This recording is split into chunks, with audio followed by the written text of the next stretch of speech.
Abra sua Bíblia, por gentileza, no livro dos Salmos, capítulo 73.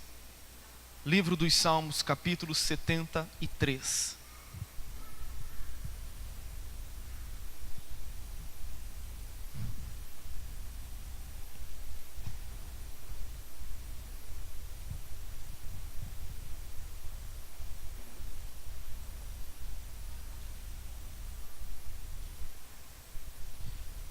Vamos ler o versículo 1 e 2 e o versículo também de número 13.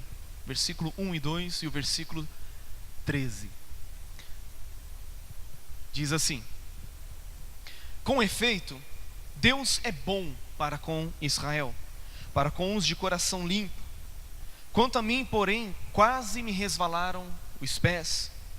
Pouco faltou para que se desviassem os meus passos. Versículo de número 13: Com efeito, inutilmente conservei puro o coração e lavei as mãos na inocência. Querido, segundo algumas pesquisas feitas em todo o mundo, a Bíblia é o livro mais lido no mundo inteiro. E esse fato também é verdadeiro aqui em nossa nação, e graças a Deus por isso. A Bíblia é o livro mais lido de todo o mundo. E de toda a Bíblia Sagrada, dos 66 livros que compõem as Escrituras Sagradas, o livro dos Salmos certamente é o livro mais lido de toda a Bíblia Sagrada. E o que é interessante é que quando nós olhamos, por exemplo, o Antigo Testamento, nós podemos perceber que toda a Escritura do Antigo Testamento é Deus falando com a humanidade. É Deus se dirigindo ao homem, é Deus dando instruções à humanidade que Ele criou, demonstrando à humanidade como Ele gostaria que esta vivesse. Porém, quando nós lemos o livro dos Salmos, nós podemos ver uma questão um pouco contrária. Nós podemos ver o homem se dirigindo a Deus, o homem expressando os seus sentimentos, o homem expressando aquilo que está no mais íntimo do seu coração, no mais íntimo da sua alma, verdadeiramente abrindo o seu peito para Deus, mostrando para Deus como Ele realmente está. Tanto que você vê em muitos salmos, o escritor, o salmista, dizendo: Deus, até quando clamarei? Era uma verdadeira demonstração de como estavam os sentimentos, de como estava a alma humana. E este Salmo 73, ele foi escrito por Asaf. Quem era este homem chamado Asaf? Ele era um descendente da tribo de Levi. Ele era um dos líderes responsáveis pela adoração, pelo cântico, quando Davi estava reinando sobre a nação de Israel, e também durante o tempo em que Salomão inaugurou o templo da nação de Israel. Asaf era também um profeta e também um salmista, um compositor de salmos. Salmo 50, o Salmo 73 até o Salmo 83, todos eles foram escritos, foram compostos por este homem chamado Asaf. E é muito interessante nós olharmos este salmo, todo esse capítulo, são 28 versículos. Você vai perceber que, conforme os versos são escritos, você percebe um homem que estava vivendo em conflitos, um homem que estava passando por alguns conflitos internos. Ele diz, conforme nós lemos no versículo 1, com efeito, Deus é bom para com Israel, Deus é bom para com aqueles de coração puro. Aí quando ele olha para si mesmo, ele diz: com efeito, ou seja, quanto a mim, quase resvalaram os meus pés quase se desviaram. Era um homem que estava um pouco assim, indignado com a atual situação da sociedade em que ele estava vivendo. Alguém aqui já se encontrou assim?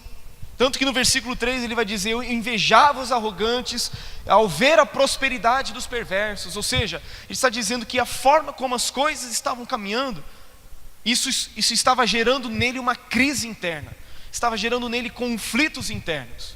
E ele fala a respeito de 3 coisas que quase perdeu o controle na vida dele. Ele fala a respeito do seu coração, ele fala a respeito dos seus pés, e ele fala também a respeito das suas mãos. Ele diz no versículo 12 que os seus pés quase resvalaram.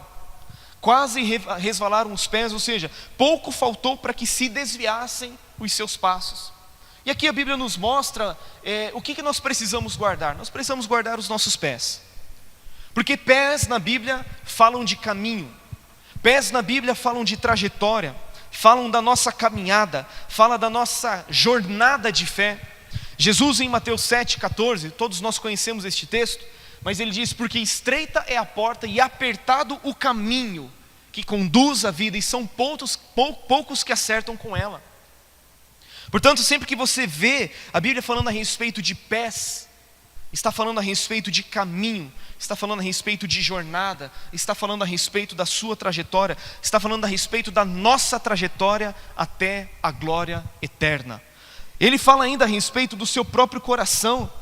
Ele diz no versículo de número 13: inutilmente conservei puro o meu coração. Ele olhava a situação da sociedade e ele dizia: eu estou conservando o meu coração puro de forma inútil, de maneira vã, não existe sentido para que eu guarde o meu coração. E a Bíblia diz em Provérbios 4:23: sobre tudo o que se deve guardar, guarde o coração, porque dele procedem as fontes, as saídas da vida. Ou seja, todas as nossas escolhas são originadas aonde? Em nosso coração. Por isso a importância de guardar o coração. Jesus ainda disse que do coração procedem maus desígnios. Toda sorte de maldade do coração, toda sorte de maldade na vida do homem procede de onde? Procede do coração do homem. Amém até aí? E ele fala a respeito também de ter conservado as suas mãos limpas na inocência. Mãos falam de obras, falam de feitos, falam de realizações, falam daquilo que nós fazemos, das nossas obras, do nosso trabalho, do nosso labor.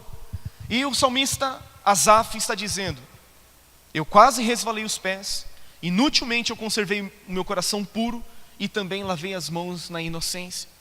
Um homem que estava em crise, ele via Deus, ele olhava para Deus e ele sabia que Deus era bom, especialmente com aqueles que são de coração puro. Mas quando ele olhava a realidade da sociedade, quando ele via a perversidade dos homens, ele dizia: até que ponto vale a pena manter essa integridade? Até que ponto vale a pena eu conservar o meu caráter íntegro? E você pode ver isso que o salmista fala, também acontecendo anos posteriores, quando lá em Malaquias no capítulo 3, no versículo 14, olha só: vocês disseram palavras duras contra mim, diz o Senhor, e ainda perguntam: o que falamos contra ti? Vocês dizem: é inútil servir a Deus. De que nos adianta guardar os seus preceitos e andar de luto diante do Senhor dos exércitos? Agora, pois, nós vamos dizer que os soberbos é que são felizes. Nós os reputamos felizes. Também os que praticam o mal prosperam. Sim, tentam o Senhor e escapam. Era essa a realidade que Asaf estava vivendo naquele momento, de ver o perverso prosperando, de ver aquele que não temia a Deus prosperando, fazendo coisas abomináveis aos olhos do Senhor e nada acontecendo com eles. Eu já ouvi alguns dizerem: por que Deus não solta uma bomba lá no Senado? É ou não é? Alguns de vocês já disseram isso. Por que Deus não acaba com esse negócio? Por quê? Porque nós vemos a perversidade se multiplicando, a iniquidade se proliferando em nossa própria nação. E isso gera o quê? Pelo menos no meu coração gera uma indignação.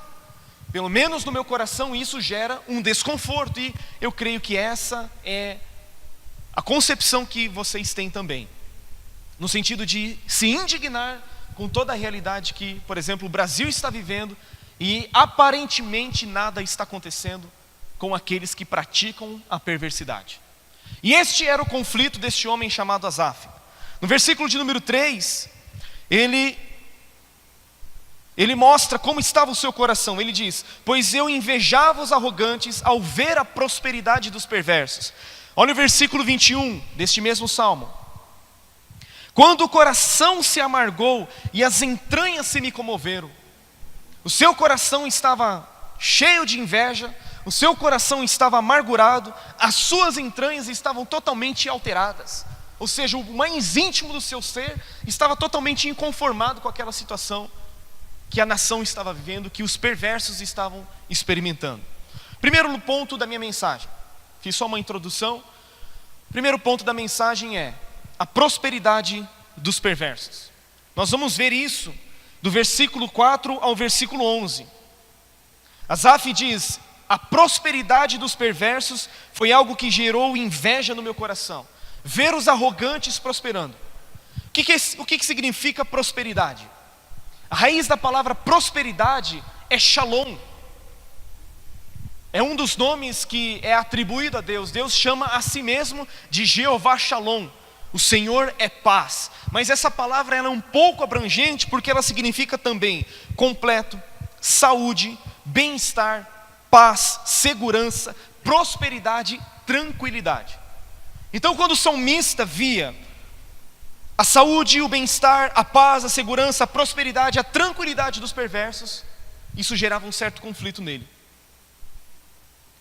Porque ele esperava que houvesse uma recompensa, uma intervenção imediata da parte de Deus, e isso não acontecia. E isso não aconteceu. O que Asaf invejou? Versículo 4 ele diz: para eles não há preocupações. Para eles não há preocupações. Versículo 5 ele diz: não partilham das canseiras os mortais, nem são afligidos como os outros homens.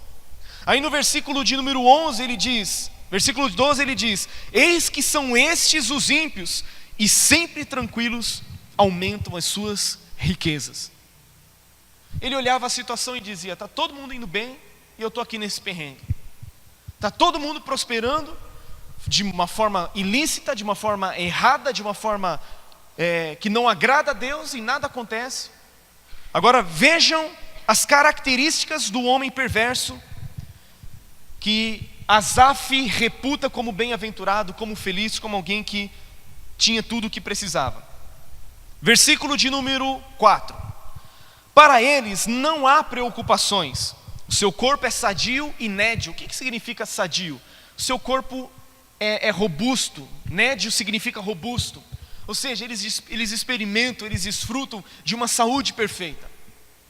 Os perversos são arrogantes, eles prosperam, eles têm uma saúde perfeita, eles são livres de preocupações. Olha só no versículo 5: não partilham das canseiras dos mortais, nem são afligidos como os outros homens. Ou seja, eles têm uma vida bem sucedida, eles têm uma vida tranquila, eles têm uma vida sossegada. Outra característica do perverso, daquele que não teme a Deus, no versículo 6 ele diz: daí a soberba que os cinge como um colar. Aquele que não teme a Deus é soberbo. A soberba é como um colar, como um aparato na vida dele. Outra característica, ainda no versículo de número 6: e a violência que os envolve como um manto. O homem perverso, além de soberbo, ele é também violento. A violência faz parte da sua vida. No versículo 7 ele diz: os olhos saltam-lhes da gordura, do coração brotam-lhes fantasias. Eles são maliciosos, eles estão sempre maquinando mal, estão sempre vivendo fantasias. Olha o versículo 8: motejam e falam maliciosamente. A sua vida é uma vida maliciosa. Da opressão falam com altivez, e eles ainda se gabam de toda a sua maldade, de toda a perversidade do seu coração. Eles são maliciosos e altivos.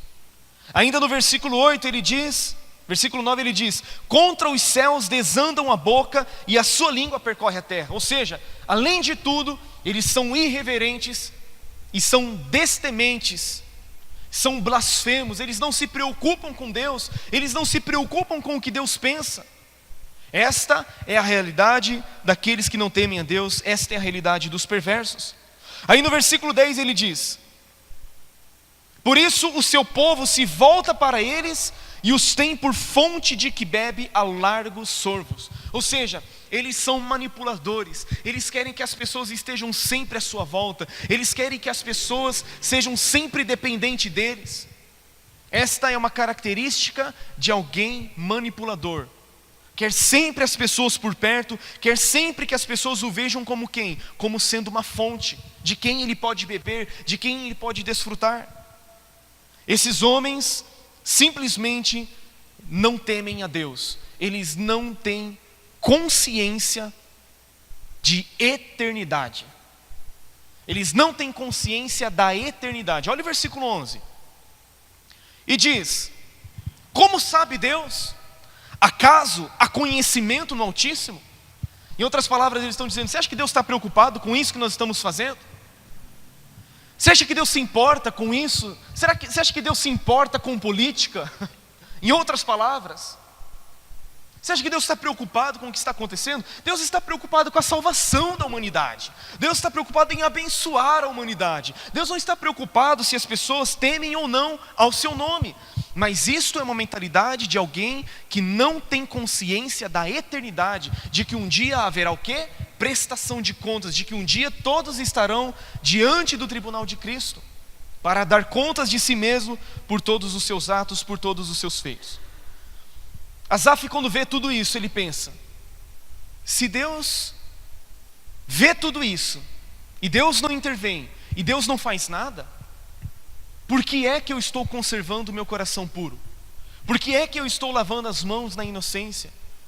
Asaf está perguntando qual é o valor da integridade, qual é o verdadeiro sentido em nós mantermos o nosso caráter íntegro. Ele ainda chega ao ponto de dizer, no versículo de número 14: pois de contínuo sou afligido e cada manhã castigado. É como se ele dissesse assim: o ímpio faz o que faz, ele apronta tudo o que quer, ele faz as coisas como simplesmente ele deseja e não acontece nada com ele. Mas eu de contínuo sou afligido, a cada manhã eu sou castigado. A palavra ali é disciplinado, corrigido. É como se ele estivesse dizendo assim: eu faço e Deus já me corrige. Queridos, deixa eu dizer algo para você. Nós somos na verdade julgados pelo nível de conhecimento que nós recebemos de Deus. O nível de revelação que nós recebemos de Deus trará sobre nós o mesmo nível de julgamento e de prestação de contas diante do Senhor. Por quê? Porque aquele a quem muito é dado, muito lhe será exigido. Porque o servo que conhece a vontade do Senhor e não faz, ele será açoitado com muitos açoites. Já aquele que não conheceu a vontade do Senhor e fez coisas dignas de reprovação, ele levará poucos açoites. Jesus está nos mostrando que aquele a quem muito é dado, muito será exigido.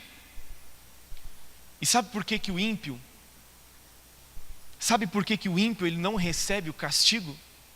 Sabe por que o juízo não vem de imediato sobre o ímpio? E parece que para nós, querido, qualquer coisa que o crente faz já vem aquela lanterninha, aquela luzinha na consciência, a voz do Espírito Santo falando comigo, com você. Sabe por que isso não acontece com o ímpio?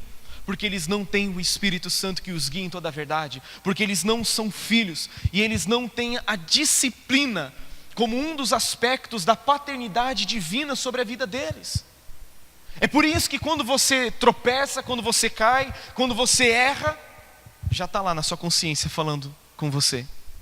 O Espírito Santo falando com você, falando na sua consciência, falando no seu coração. E ele diz: de contínuo sou afligido e cada manhã castigado. E Asaf estava com este pensamento, e este pensamento durou muito tempo na vida dele. Olha o versículo 15 até o 17. Se eu pensar em falar tais palavras, já aí teria traído a geração de teus filhos. Em só refletir para compreender isso, achei muito pesada a tarefa para mim. Aí ele diz no versículo 17: até que entrei no santuário de Deus, até que entrei no templo de Deus, até que eu me coloquei na presença de Deus e me deparei com o fim deles. E aqui entra um aspecto importante: o julgamento dos perversos. Asaf está dizendo que ele passou a entender o que realmente está acontecendo quando ele se colocou na presença de Deus. Quando ele esteve no santuário de Deus, ele pôde perceber qual é o fim daqueles que não temem a Deus, qual é o fim daqueles que não servem ao Senhor. Versículo de número 17 diz: até que entrei no santuário de Deus e atinei com o fim deles. Eu compreendi qual é o fim deles. No versículo 18 diz: tu certamente os pões em lugares escorregadios e os fazes cair na destruição.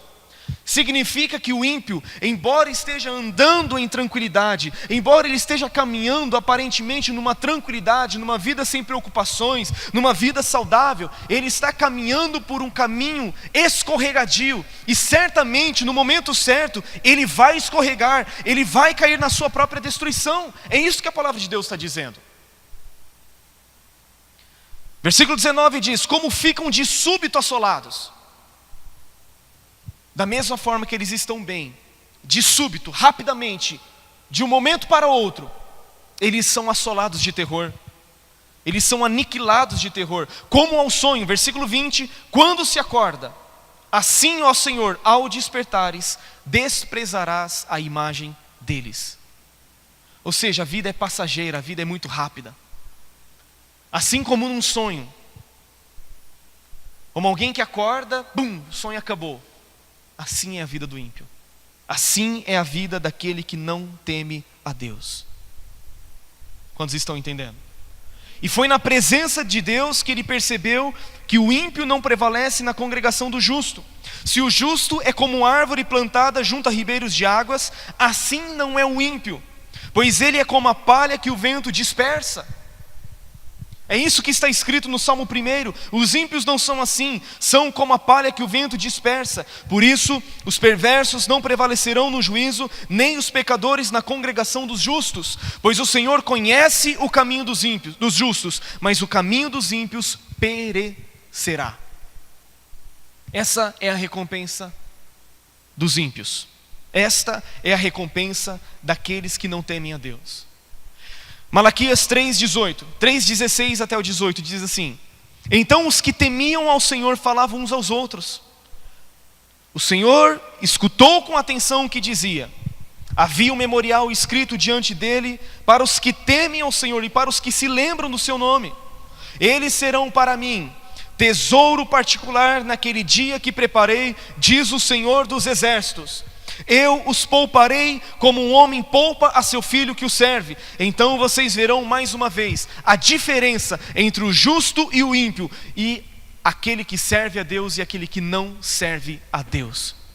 Naquele dia, no dia de prestação de contas, haverá um dia em que Deus fará distinção entre aquele que serve a Deus e aquele que não serve a Deus. Deus fará distinção entre o justo e o perverso. E a Bíblia está dizendo que nós seremos para o Senhor como um particular tesouro. Ele nos poupará assim como um pai poupa a seu filho que o serve. Aleluia! Existe uma promessa da parte de Deus para aqueles que se mantêm firmes no seu caminho, para aqueles que guardam o seu coração, para aqueles que não resvalam seus pés, para aqueles que de contínuo lavam as suas mãos na inocência. Existe uma recompensa para uma vida de integridade. Existe uma recompensa em mantermos o nosso caráter íntegro. Deus está dizendo: eu farei distinção. Haverá distinção entre aquele que serve a Deus e aquele que não serve. Eu pouparei vocês naquele dia, diz o Senhor dos exércitos. Aleluia. Será que existe recompensa? Será que vale a pena nós mantermos o nosso coração íntegro? Vale a pena mantermos o nosso coração íntegro? Vale a pena nós guardarmos os nossos caminhos? Vale a pena protegermos as nossas mãos? Porque embora o ímpio não experimente um julgamento agora de imediato, haverá um dia em que ele será colocado num lugar escorregadio, que a sua vida, a sua prosperidade passará repentinamente e será como um sonho, como alguém que acorda do seu próprio sonho. Eu não acredito em universalismo. O que é isso, pastor? Que todos serão salvos. Por quê? Porque a salvação é para todo aquele que crê. Quem não crê já está julgado. Mas nós que cremos na pessoa do Filho de Deus, existe uma recompensa para nós. E esta recompensa está guardada no Senhor. No versículo 23 até o versículo 28, nós vemos então a recompensa dos justos. Ao entrar na presença de Deus, o salmista passa a compreender aquilo que antes ele estava incapacitado de entender. No versículo de número 23, ele diz: todavia, eu estou sempre contigo. O que ele está dizendo? Senhor, eu estou sempre contigo. Ele não está dizendo que Deus está sempre com ele, mas ele está demonstrando qual é a sua atitude em relação a Deus. Ele está dizendo, eu, Senhor, estou sempre contigo. E qual é a consequência disso? Ainda no versículo 23 ele diz, tu me seguras pela minha mão direita. Existe uma lei espiritual chamada lei da reciprocidade. Quando nós nos mantemos firmes no Senhor, o Senhor também se mantém firme conosco. Chegai-vos a Deus e Ele se chegará a vós outros. Se nós nos mantermos firmes na presença de Deus, Deus segurará a nossa mão direita. Deus nos manterá firme em sua presença. A nossa atitude em relação a Deus determina o quanto nós experimentaremos do próprio Deus.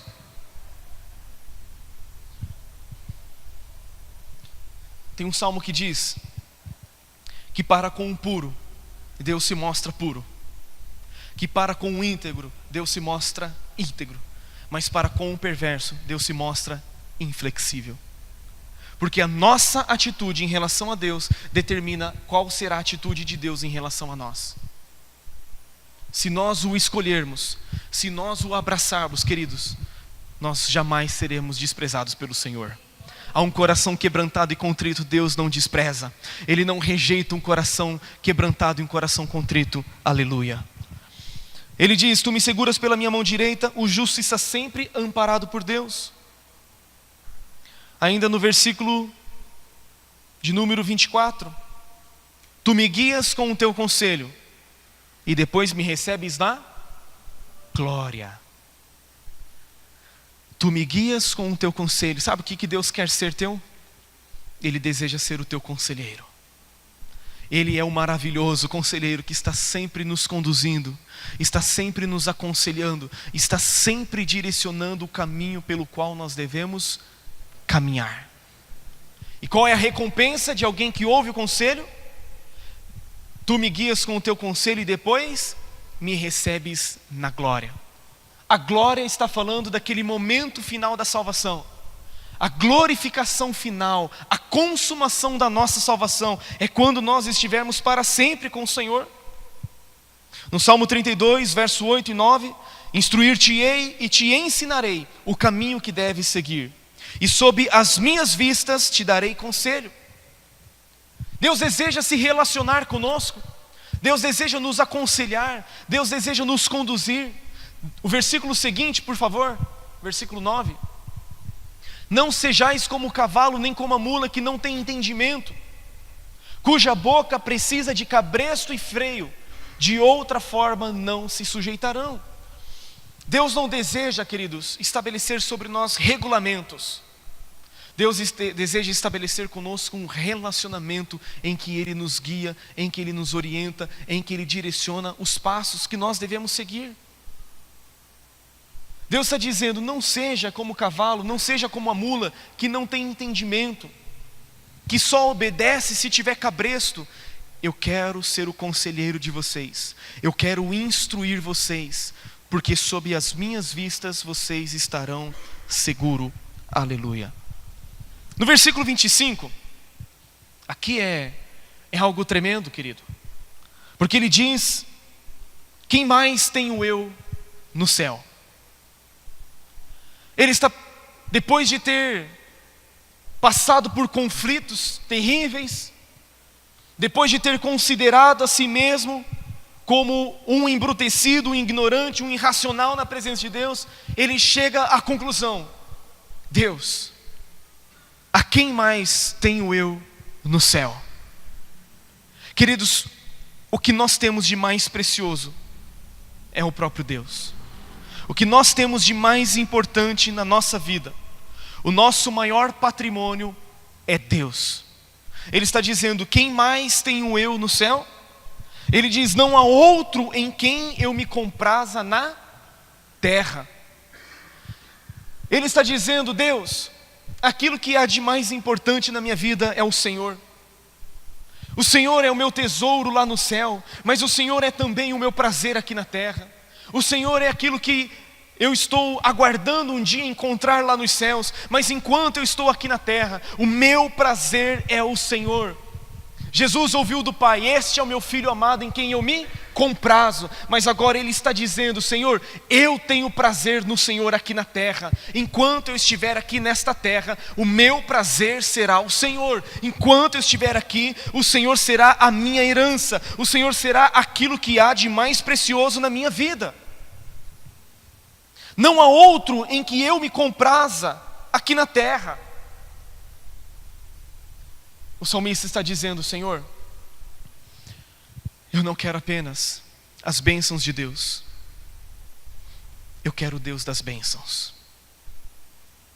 Eu não tenho prazer apenas naquilo que suas mãos podem me dar, não apenas em suas promessas, não apenas nas promessas de Deus, mas eu tenho prazer no Deus das promessas.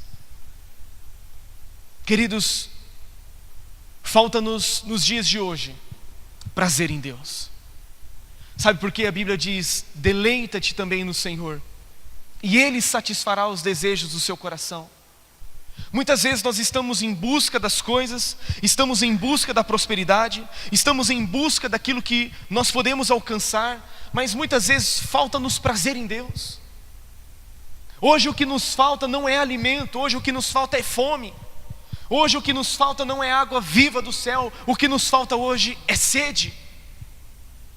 O que hoje está nos faltando, o que falta ao nosso coração hoje, é simplesmente nos deleitarmos na presença de Deus, é estabelecer Deus como o nosso maior prazer.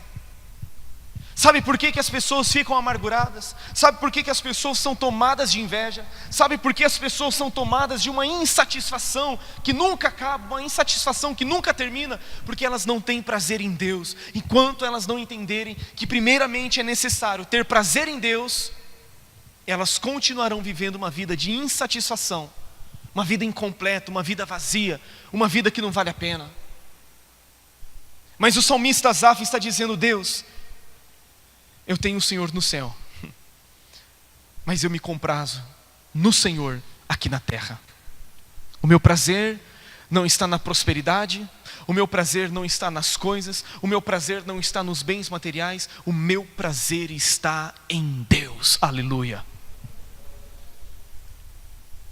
O meu convite hoje para você é para que você tenha prazer em Deus, é para que Deus seja tudo aquilo que satisfaz o seu coração, aquilo que satisfaz, que preenche o seu coração.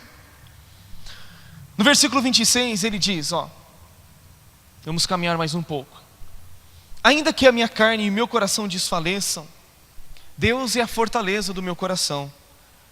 Deus está protegendo o meu coração, Deus está à volta do meu coração.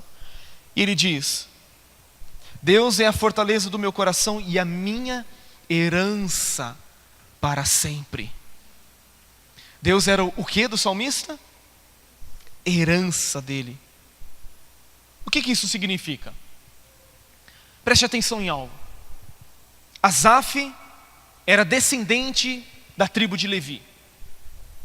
E quando Deus deu a terra prometida para toda a nação, para as 12 tribos de Israel, Deus estabeleceu que a tribo de Levi, ela não teria parte na herança da terra que o Senhor estava dando, conforme Ele havia prometido. Em Deuteronômio 10:9 está escrito: pelo que Levi não tem parte nem herança com seus irmãos, o Senhor é a sua herança, como o Senhor Deus tem prometido. Deus está dizendo: olha, Levi não terá herança na terra que eu dou aos filhos de Israel. Aparentemente, parece que Deus está sendo injusto, não é verdade? Havia 12 tribos, as tribos receberiam de acordo com o seu tamanho, e Deus está dizendo para a tribo de Levi: vocês não terão parte. Só que se nós pararmos apenas aí, nós acharemos Deus injusto. Por quê? Porque Deus não estava dando para a tribo de Levi aquilo que Ele havia prometido para as demais tribos. Só que quando nós olhamos a continuidade do texto, está dizendo: vocês não terão parte nem herança nessa terra, porque o Senhor será a sua herança, como Ele tem prometido. Então é melhor ter Deus como herança do que ter apenas uma parte da terra como herança. A tribo de Levi era a tribo sacerdotal, a tribo responsável em montar e desmontar o tabernáculo, que na época era a casa de Deus. Eles eram responsáveis em oferecer os holocaustos, em oferecer sacrifícios, em queimar o incenso. Eles eram responsáveis em servir. Essa tribo era a tribo sacerdotal. Agora, na nova aliança, a Bíblia diz que todos nós somos sacerdotes. Apocalipse 5, 9 e 10 diz: e entoavam um novo cântico dizendo: dignas de tomar o livro e de abrir os seus selos, porque foste morto, e com o teu sangue compraste para Deus os que procedem de toda tribo, língua, povo e nação, e para o nosso Deus os constituíste reino e sacerdotes, e reinarão sobre a terra. Eu tenho uma ótima, uma excelente, uma sublime notícia para dar para você aqui nesta noite. Você não tem herança nessa terra, mas o Senhor é a sua própria herança. Você não tem herança nessa terra, as coisas dessa terra não te pertencem, elas não podem tomar o seu coração, mas você pode ter a certeza que Deus, que é o dono de toda a terra, Ele é a sua herança conforme Ele tem te prometido. Você não tem parte naquilo que Deus tinha estabelecido, mas você tem o Deus Todo-Poderoso como a sua herança, como o seu provedor, como o seu supridor. Sabe qual é a sua maior herança? É o próprio Deus. Deus é o seu maior patrimônio, é o seu bem maior, Ele é o seu tesouro. Ele é aquilo que você tem de mais importante, querido. Aleluia. Mateus capítulo 13, versículo 44 e 46. 44 a 46. O reino dos céus é semelhante a um tesouro oculto no campo, o qual certo homem, tendo-o achado, escondeu. Transbordante de alegria, vende tudo o que tem e compra aquele campo. Você sabe o que Jesus é para você? Ele é o tesouro oculto no campo. Sabe por quê? Porque aquele homem, ele achou aquele tesouro oculto no campo, ele simplesmente vendeu tudo o que tinha e ele comprou o campo. Por quê? Porque naquele campo tinha aquele tesouro. Jesus é o nosso tesouro, Ele é a nossa pérola de grande valor, Ele é a nossa herança, Ele é aquilo que nós temos de mais importante, aleluia. Ainda no versículo 45 e 46 diz: o reino dos céus é também semelhante a um que negocia e procura boas pérolas. Tendo achado uma pérola de grande valor, vende tudo o que possui e a compra. Queridos, com isso nós não estamos desmerecendo a salvação pela graça. Não estamos desmerecendo a salvação pela graça que é mediante a fé. Não estou dizendo que você pode comprar a sua salvação. Não estou dizendo que você pode comprar, que você pode ter merecimento na sua salvação. O que eu estou dizendo é que quando você encontra Jesus, quando você encontra o tesouro oculto no campo, quando você encontra a boa pérola, a pérola de grande valor, você considera todas as coisas como menos importante na sua vida, a ponto de você abrir mão delas para que você tenha aquilo que é de mais precioso. Jesus disse: aquele que não renuncia a tudo quanto tem, não pode ser o meu discípulo.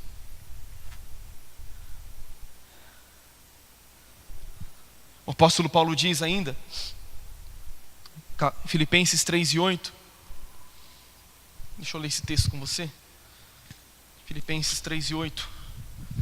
Ele diz: sim, deveras considero tudo como perda, por causa da sublimidade do conhecimento de Cristo Jesus meu Senhor, por amor do qual perdi todas as coisas e as considero como...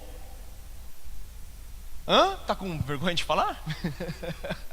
O que diz aí? Refúgio. Tem uma versão que diz esterco. Paulo está dizendo, ele não apenas perdeu todas as coisas, mas ele considera as coisas que ele perdeu como refúgio, como escória, como esterco. Ele está dizendo, todas as coisas são menos importantes se comparada com a herança que é o Senhor na minha vida. Que eles acham engraçado, alguns dizendo, né? É porque eu larguei tudo por causa de Jesus. Tudo o quê? Largou dívida, largou o pecado, largou um monte de desgraça, uma vida de imundícia, para seguir a Jesus. Deixei tudo por causa de Jesus. Ou seja, você está considerando aquilo que você largou como algo de grande importância? Paulo está dizendo, por amor do qual perdi todas as coisas. Eu não apenas perdi todas as coisas, mas eu considero essas coisas como lixo, para poder ganhar a Cristo e ser achado nele. Paulo não está desmerecendo a salvação pela graça. Ele está dizendo que encontrar a Cristo é o que há de mais importante em sua vida. Viver Cristo é o que há de mais importante. Tanto que no versículo 9 ele vai dizer: e ser achado nele não tendo justiça própria, que procede de lei, senão a que é mediante a fé em Cristo, a justiça que procede de Deus baseada na fé. Ele não está anulando a graça, ele está confirmando a graça. Jesus é a nossa herança. Ele é aquilo que há de mais importante no universo. Podem roubar minha casa, podem roubar meu carro, podem roubar tudo que eu tenho, mas ninguém vai roubar minha herança. Ninguém vai roubar Jesus de mim. Isso ninguém toma. A pergunta que eu faço para você é: será que você está indignado com a prosperidade do perverso e tem invejado a prosperidade dele? Ou você tem olhado para aquilo que Deus te deu, que é de mais precioso, que é Jesus, e você tem valorizado isso? A quem tenho eu no céu, além de ti? E não há outro na terra em quem eu me compraza.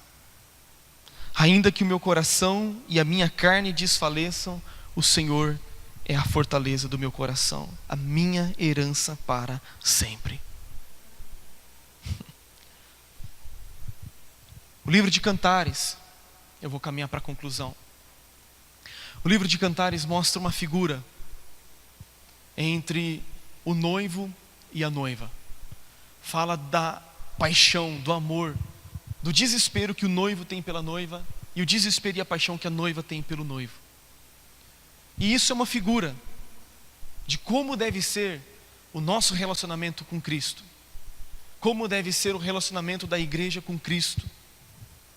E é tão interessante que é a noiva, né, a mulher sulamita, lá em Cantares, no capítulo 5, no versículo de número 8, ela diz assim: filhas de Jerusalém, jurem, se encontrarem o meu amado, digam que estou morrendo de amor, que lhe digais que estou enferma de amor. Versículo seguinte, aí elas perguntam: que é o teu amado mais do que outro amado? Ó tu, a mais formosa entre as mulheres?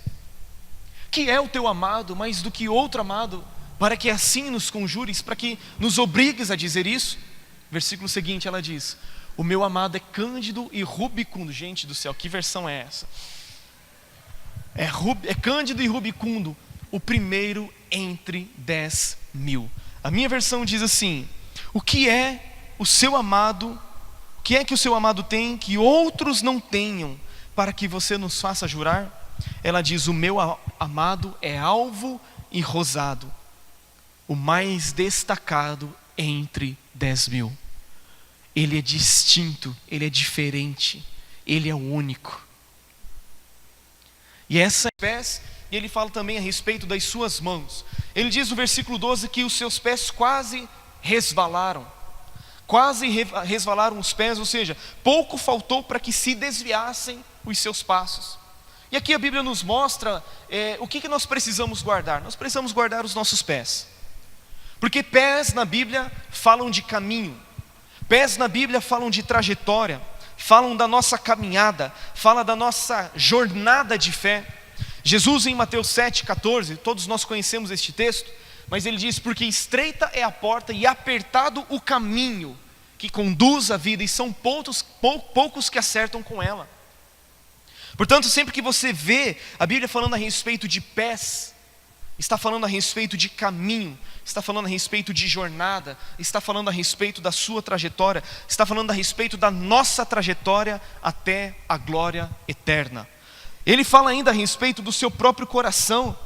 Ele diz no versículo de número 13: inutilmente conservei puro o meu coração.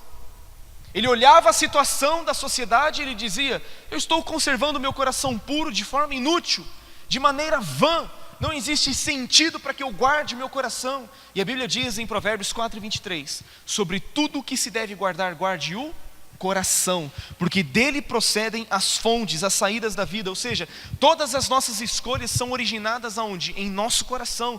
Por isso a importância de guardar o coração. Jesus ainda disse que do coração procedem maus desígnios. Toda sorte de maldade do coração, toda sorte de maldade na vida do homem procede de onde? Procede do coração do homem. Amém até aí? E ele fala a respeito também de ter